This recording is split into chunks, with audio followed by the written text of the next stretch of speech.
धन्यवाद राजीव जी। पिछले 2 दिनों से जो देश का राजनीतिक माहौल एक बना हुआ था कि शरद पवार जी के इंटरव्यू के बाद कि अडानी के मुद्दे को जिस तरीके से विपक्ष ने आगे करने की कोशिश की और उस मुद्दे उसको आगे करके भ्रष्टाचार को एक अहम मुद्दा बनाया, उस पे विपक्ष की क्या स्थिति रहेगी। विपक्ष इस पे डामाडोल होगा, विपक्ष इस मुद्दे को छोड़ देगा, उसमें वो उसका रुख नरम हो जाएगा। ये तमाम तरह की चर्चाएं शुरू हो गई थी। ऐसे में सोनिया गांधी का जो यह लेख है हिंदू में, यह समय की जरूरत थी और इस लेख के माध्यम से सोनिया गांधी ने पूरे राजनीतिक मुद्दों को स्पष्ट कर दिया कि कांग्रेस उस किसी मुद्दे से पीछे हटने के लिए तैयार नहीं है जो पिछले कई महीनों से वह जिन मुद्दों को लेकर के इस देश की राजनीति में वो आगे है और सरकार पे हमलावर है। और उसका ये परिणाम ये रहा कि साफ साफ उन्होंने कहा कि इन्हीं मुद्दों के साथ वह समान विचारधारा वाले जो राजनीतिक दल हैं उनके साथ वह आगे बढ़ेगी। इस लेख के आने के बाद जो एक निर्णय की स्थिति बनी हुई थी कि आखिर कांग्रेस क्या करेगी, विपक्षी एकता क्या होगी, वो सब के सब जो माहौल था वो खत्म हो गया। और जो एक शरद पवार के इंटरव्यू के बाद भ्रष्टाचार के मुद्दे को लेकर के, हमारे खासतौर से अडानी के मुद्दे को लेकर के एक डेंट करने की कोशिश की गई थी, वह उसमें भी काफी सुधार हुआ। शरद पवार जी भी कम से कम ये आगे कहने लगे, हालांकि हमारे जैसे व्यक्ति मैं व्यक्तिगत रूप से मैं इस पक्ष में हमेशा से रहा हूं कि शरद पवार कुछ भी कर सकते हैं, बीजेपी के साथ नहीं जा सकते और यह कोई उसकी राजनीतिक प्रतिबद्धता नहीं है। मुझे लगता है कि यह व्यवस्था इस कारण भी है कि जो उनका जनाधार है वह कांग्रेस का ही जनाधार है। अगर वह कांग्रेस से अलग होकर के भारतीय जनता पार्टी के पक्ष में जाने का प्रयास भी करेंगे तो उनका जनाधार उनसे खिसक जाएगा। ये हो सकता है कि भी एक कारण हो, लेकिन कभी वो दिखाई नहीं पड़ा। यह जरूर है कि अभी हाल ही में कल परसों में ये बात आई कि जो महाराष्ट्र में बाजार समितियों का चुनाव हो रहा है उसमें कहा जा रहा है कि बीजेपी और एनसीपी में समझौते हुए। ये बात कितनी सही है गलत है इसकी पुष्टि होनी बाकी है, लेकिन इस पर खबरें बहुत आ रही हैं। यह राहुल गांधी ने जो भारत जोड़ो यात्रा के माध्यम से जो सवाल खड़े किए हुए हैं वह इस सरकार के लिए बड़ी चुनौती है और उन चुनौतियों से सरकार तब तक अपने आप को बच नहीं सकती जब तक उसका जवाब देने की स्थिति में होना हो। और स्थिति है कि उसके पास कोई जवाब है नहीं। अब जब आपके पास जवाब नहीं है तो आरोप लगाने वाले को ही अविश्वसनीय बनाने की कोशिश भारतीय जनता पार्टी की ओर से, सरकार की ओर से की जा रही है, जो इसका पुराना ढांचा रहा है, जो पुराना तौर तरीका रहा। लेकिन ये तौर तरीका चलने वाला नहीं है। अगर गुलाम नबी आजाद साहब ने यह आरोप लगाया कि अडानी की बात करने वाले लोग अपनी विदेश यात्राओं के दौरान अवांछित व्यापारियों से और उद्योगपतियों से मिलते रहे, ठीक है, आपने आरोप लगा दिया। तो अगर आरोप लगा दिया तो रविशंकर प्रसाद जी का यह हक नहीं बनता है कि वह यह कहें कि यह तथ्य सामने आना चाहिए। वो तो सरकार है ना, सरकार विपक्षी भाषा थोड़े बोल सकती है। सरकार इन तथ्यों को सामने करे, उनके पास एजेंसियां हैं, सभी देशों में उनका हाई कमीशन है, राहुल गांधी उच्च स्तरीय सुरक्षा प्राप्त व्यक्ति हैं, उनका तो एक मिनट का हिसाब रहता है किससे मिलते हैं किससे नहीं मिलते हैं। उन तथ्यों को सामने कर दीजिए आप। तो आपके इस बयान से भी ये लोगों के बीच में बात नहीं बनने वाली है कि आप कह क्या रहे हैं। यह शुद्ध रूप से एक राजनीतिक बयान है जो सरकार के द्वारा नहीं दिया जाना चाहिए, सरकार के द्वारा कार्रवाई किए जाने का संदेश दिया जाना चाहिए। तो उसी तरह से जो ज्योतिरादित्य सिंधिया के माध्यम से जो बयान देने की कोशिश की गई थी, उसका कोई मतलब नहीं है। यह जरूर है कि सोनिया गांधी ने अपने लेख के माध्यम से स्पष्ट कर दिया कि वह मुद्दों से पीछे हटने वाले नहीं है। राहुल गांधी ने स्पष्ट कर दिया कि मुद्दों से पीछे हटने वाले नहीं है और जो समान विचारधारा के लोग कांग्रेस के साथ भ्रष्टाचार के मुद्दे को लेकर के आगे बढ़े हैं, उन राजनीतिक दलों ने भी, उसमें से कोई राजनीतिक दल ऐसा नहीं है जो उस मुद्दे से अपने आप को पीछे किया हो या उसमें किसी तरह का संशोधन किया हो। रही बात आम आदमी पार्टी की, तो आम आदमी पार्टी नवीन पटनायक साहब की बीजेडी, तृणमूल कांग्रेस, केसीआर साहब और वाईएसआर कांग्रेस, इनको लेकर के हमेशा संदेह की स्थिति बनी रही है कि ये बीजेपी के साथ जाएंगे या जो विपक्ष है उसके साथ जाएंगे। लेकिन ये खुल के जा नहीं सकते बीजेपी के साथ, भले इनकी जो गतिविधियां हैं। और अगर आप मुख्य मुद्दे से अलग होने का प्रयास करेंगे तो मुझे नहीं लगता कि जनता आपको स्वीकार कर लेगी। जन दबाव की स्थितियां बनेंगी कि आपको आना ही पड़ेगा। यह जो डिग्री का मुद्दा है प्रधानमंत्री जी के, वह कोई डिग्री का मुद्दा ये नहीं है कि आप डिग्री दिखाइए। सवाल है कि जो बातें आपने कही हैं वह बात साबित होनी चाहिए कि तथ्य है या झूठ है। कोई नहीं कह रहा है कि प्रधानमंत्री को पढ़ा लिखा होना चाहिए, कुछ देश इस संविधान की जरूरत नहीं है। लेकिन अगर आप दावा करते हैं कि हमने यह शिक्षा पाई है और आपने इसका एक शपथ पत्र दिया है तो होना चाहिए। लेकिन किस समय कौन सी बात कही जाए? आज महत्वपूर्ण मुद्दा क्या है? आज मुद्दा यह है भ्रष्टाचार का, जिससे सरकार घिरी हुई है।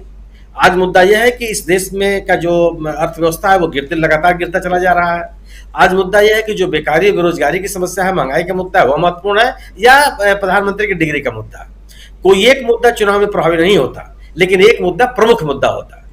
उस मुद्दे के आधार पर एक जनमत तैयार होता है, जिस पर सरकार की विश्वसनीयता बनती है या बिगड़ती है।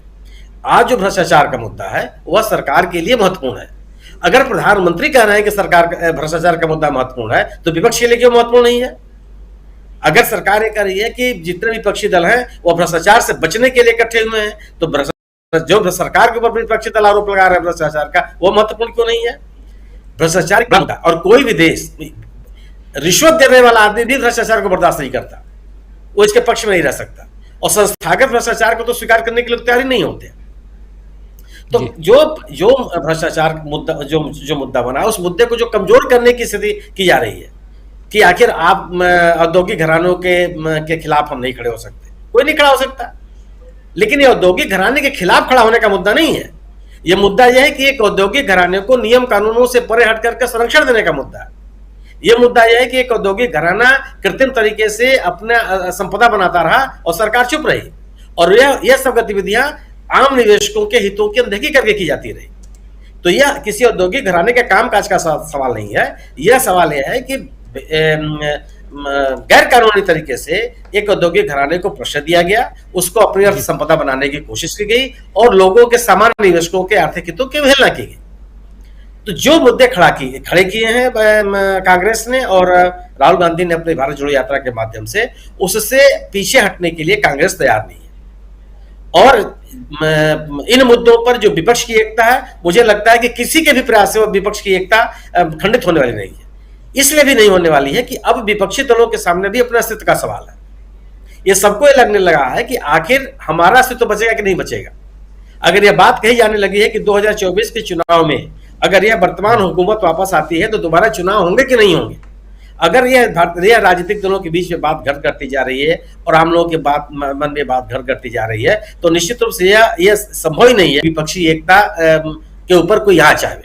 और यह भी तथ्य है कि कोई भी एक राजनीतिक दल, चाहे वो कांग्रेस हो चाहे टीएमसी हो चाहे डीएमके हो, कोई भी एक राजनीतिक दल भारतीय जनता पार्टी के साथ लड़ने की स्थिति में नहीं है। लेकिन एकजुट होकर के भारतीय जनता पार्टी के सामने बड़ी चुनौतियां खड़ी कर रहा है, और कोई भी ऐसा राज्य नहीं है जहां भारतीय जनता पार्टी के सामने इन राजनीतिक दलों ने बड़ी चुनौती खड़ी न की हो। और जहां ये एकजुट हुए हैं भारतीय जनता पार्टी के सामने, अभी कर्नाटक के चुनाव देखिए आप, कर्नाटक के चुनाव की स्थिति क्या है कि आज तक जब हम बात कर रहे हैं, भारतीय जनता पार्टी अपने उम्मीदवारों की सूची नहीं जारी कर पा रही है, विद्रोह की स्थिति बनी हुई हो। ये पहला ये हाल के दिनों में ये चुनाव है जिसमें बड़े पैमाने पर वहां के भारतीय जनता पार्टी के नेता छोड़ करके कांग्रेस की तरफ जा रहे हैं, या जेडीएस के नेता कांग्रेस को छोड़ के जा रहे हैं। ये पहला राज्य है जहां 2018 के चुनाव में सरकार में रहने के बावजूद भी कांग्रेस का जो मत प्रतिशत है उसमें कोई गिरावट नहीं आई, वो अपने मत प्रतिशत को उन्होंने बनाए रखा। यानी कि जो एंटी इनकम्बेंसी की बात की जाती है उसको भी सिद्धारमैया की सरकार में वो नहीं हो पाया। भले ही सरकार इनकी नहीं बन पाई 2018 के चुनाव में, लेकिन 5 साल सरकार बनाने के बाद भी मतों के प्रतिशत में कांग्रेस में गिरावट नहीं आई। गोया कि कांग्रेस मजबूती के साथ कर्नाटक में अपनी स्थिति बनाए हुए है और बीजेपी के सामने चुनौती खड़ी कर रही है। तो अब इन स्थितियों से कांग्रेस को कमजोर करने के तमाम रास्ते भारतीय जनता पार्टी खोज रही है। उसमें शामिल है कि कांग्रेस के वो नेता जो बीजेपी में शामिल हो चुके हैं उनसे इस तरह के बयान दिलवाए जाए। लेकिन अब वो समय निकल गया। एक चुनाव को लेकर के सरकार के प्रति जो माहौल बनने की प्रक्रिया होती है वह एक दिन में कब रुक नहीं जाती है। एक माहौल बनने का सिलसिला शुरू हुआ और वह लगातार बनता जा रहा है कि यह सरकार अपने वायदों से को पूरा करने में विफल रही है। इस सरकार जो अपने आप को कहती रही कि इसके ऊपर कोई भ्रष्टाचार का आरोप नहीं है, यह दावा भी खोखला हो गया जब अडानी का मामला सामने आ गया। अगर आप अडानी के मामले में बोलने के लिए तैयार नहीं है, संसद को आप चलने नहीं देंगे, विपक्ष की बात आज सुनने के लिए तैयार नहीं है। विपक्ष के द्वारा कही गई बात को आप रिकॉर्ड से एक्सपंज कर देंगे तो क्या संदेश जाएगा लोगों में। और इस संदेश को कांग्रेस ने और कांग्रेस के नेतृत्व ने मजबूती के साथ लोगों के बीच में रखा है। और यही वजह है कि आज कोई भी राजनीतिक दल उन मुद्दों से हटने के लिए तैयार नहीं है। मेरा अपना मानना है कि भ्रष्टाचार आने वाले दिनों में, आने वाले किसी भी चुनाव में एक प्रमुख मुद्दा है। सरकार के ऊपर जो की विश्वसनीयता को लेकर लगने वाले आरोप ये प्रमुख मुद्दे हैं। सरकार के द्वारा देश के आर्थिक हितों की अवहेलना एक प्रमुख मुद्दा है। बेरोजगारी और महंगाई का मुद्दा एक प्रमुख मुद्दा है। और तमाम लोगों के, सामान्य नागरिकों के हितों की अवहेलना सरकार द्वारा विभिन्न मोर्चों पर की गई, यह एक प्रमुख मुद्दा है और इनका कोई जवाब सरकार के पास नहीं है। और यह मुद्दे ही सरकार के सामने चुनौती है और इससे पूरी तरह से घिरे हुए हैं। इसलिए इनकी कोशिश है कि इन आरोप लगाने वाले लोगों को ही अविश्वसनीय बनाने का प्रयास किया जाए, लेकिन मुझे लगता है कि यह प्रयास सफल होने वाला नहीं है। जी जी जी, बिल्कुल बिल्कुल, प्रयास सफल होने वाला नहीं। आना चाहता हूं